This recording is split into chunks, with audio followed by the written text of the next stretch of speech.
नमस्कार बच्चों। आज हम लोकसभा की शक्तियाँ और कार्य इसके बारे में अध्ययन करेंगे।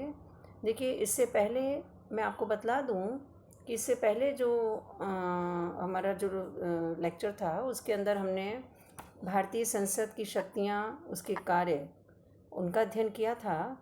शुरू में हमने ये देखा था कि किस तरह से संसदात्मक शासन प्रणाली भारत में अपनाई गई है और संसदीय व्यवस्था होने के कारण किस प्रकार से कार्यपालिका और व्यवस्थापिका के जो आपसी संबंध हैं उनको दर्शाया गया है, और कैसे संविधान निर्मात्री जो सभा थी उसके सामने ब्रिटिश मॉडल और अमेरिका मॉडल, दोनों मॉडल हमारे सामने, उनके सामने थे, और संसद की शक्तियों को क्या रूप दिया जाए, संसद को कितनी शक्तियां प्रदान की जाएं, उसमें उन्होंने दोनों के बीच का जो रास्ता है उसको उन्होंने अपनाया और इस तरह से संसद की शक्तियां जो हैं उसको उन्होंने निर्धारित किया।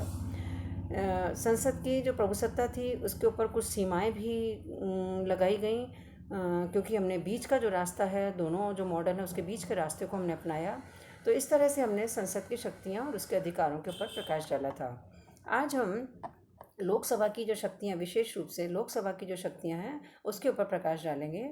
देखिए, आपको मालूम है भारतीय संसद के जो 2 सदन हैं उसमें लोकसभा लोकप्रिय सदन कहलाता है, क्योंकि इसका जो गठन है उसका आधार जनसंख्या है।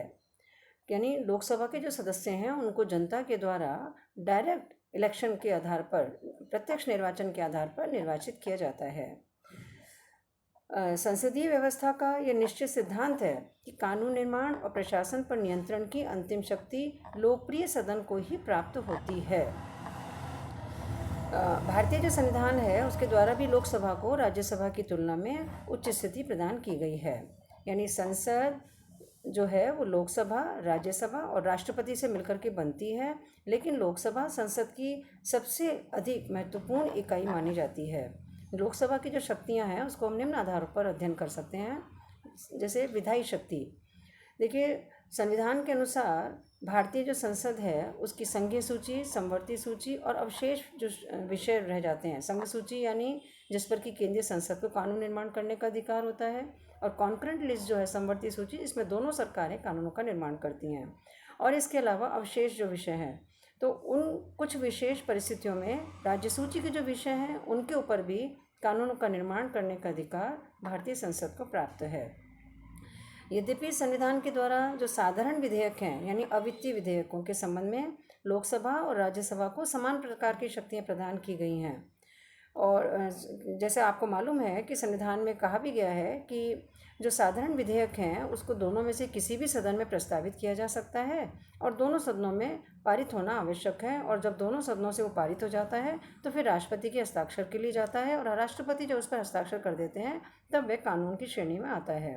लेकिन दोनों सदनों में यदि मतभेद उत्पन्न हो जाए तो फिर राष्ट्रपति के द्वारा दोनों सदनों की संयुक्त बैठक बुलाए जाने की भी व्यवस्था है।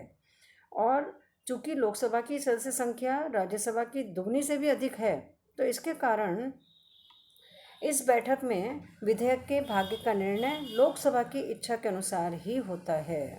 इस प्रकार कानून निर्माण के संबंध में जो अंतिम शक्ति है वो लोकसभा के हाथों में आ जाती है, और राज्यसभा साधारण यानी अवित्तीय जो विधेयक होते हैं उसको 6 महीने तक रोक रखने के अलावा कुछ भी नहीं कर सकती है।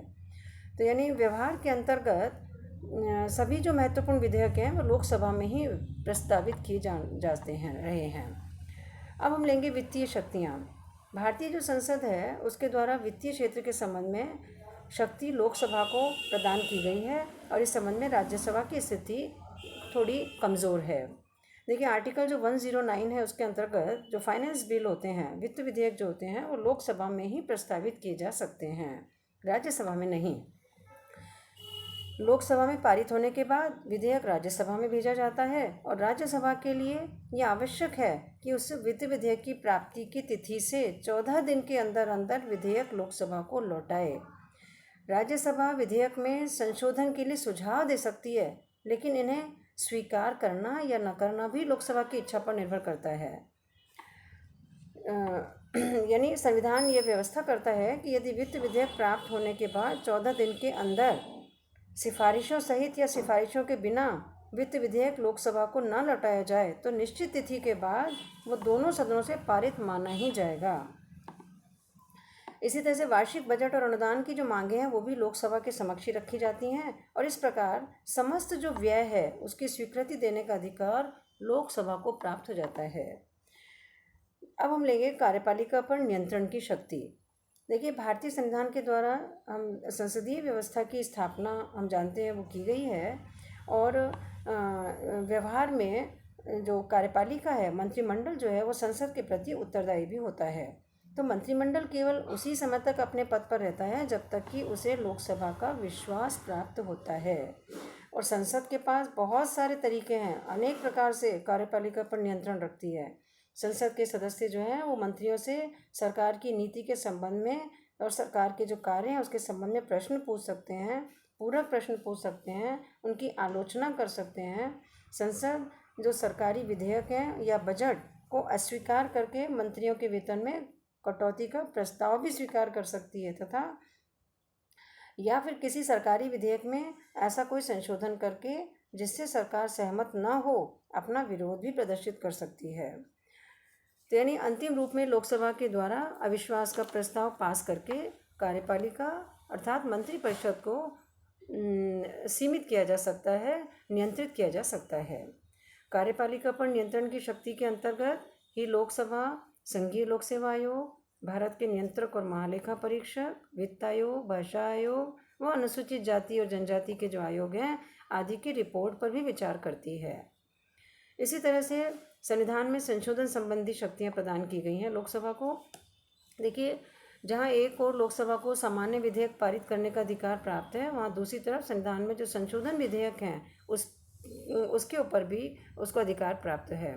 संविधान के जो आर्टिकल 368 है उसके अंतर्गत संविधान में संशोधन का कार्य संसद के द्वारा किया जा सकता है और उसी अनुच्छेद में उस प्रक्रिया का भी उल्लेख किया गया है जिसे संविधान के संशोधन में अपनाना होता है। संविधान के संशोधन के संबंध में लोकसभा और राज्यसभा दोनों की स्थितियां समान हैं, क्योंकि संविधान संशोधन विधेयक दोनों में से किसी भी सदन में प्रस्तावित भी किया जा सकता है और उन्हें पारित भी तभी समझा जाएगा जब उन्हें संसद के जो दोनों सदन हैं वो अलग अलग अपने कुल बहुमत और उपस्थित जो मतदान में भाग लेने वाले जो सदस्य हैं उनके 2/3 बहुमत से उसको पारित कर दे।